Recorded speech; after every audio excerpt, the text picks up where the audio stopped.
Kaya po kami nandito dahil nag-inspeksyon po kami at tinignan namin sa helicopter, nakita namin kung ano yung mga naging damage. Mula rito po, pupunta po kami at bibigyan po tayo ng mga report ng local government, ng lalawigan, ng bayan, ng mga iba't ibang bayan at lahat po ng mga ahensya ng pamahalaan upang matignan natin kung ano ba talaga ang kailangan gawin. At marami po tayong mga kababayan na ganun din ang sitwasyon. Pero asahan po ninyo, andito po ang inyong pamahalaan upang matiyak na kung ano man ang inyong pangangailangan.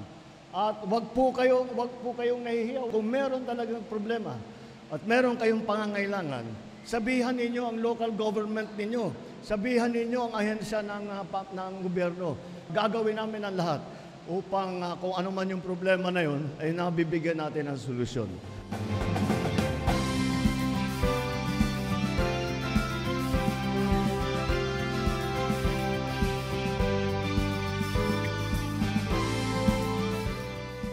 Kasi isa kami sa napili ng DSWD na mabigyan ng tulong, malaking tulong para sa amin sa pamilya. Kasi hindi lang kami, buong Catanduanes po malaking tulong para sa amin. Maraming salamat sa tulong na binigay nyo, hindi lang po para sa amin, sa buong Catanduanes po.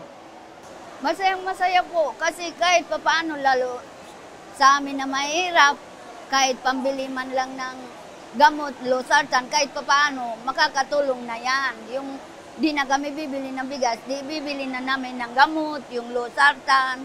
Masayang-masaya kasi kahit ilang bagyo na dumaan, hindi naman kami nakakalimutan ng mga nasa taas.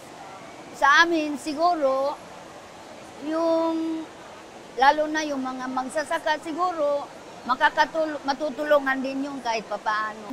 Malaking tulong na yan, food packs na yan, malaking tulong na yan. Maraming salamat po sa tulong yung binigay na food packs. Salamat po, salamat.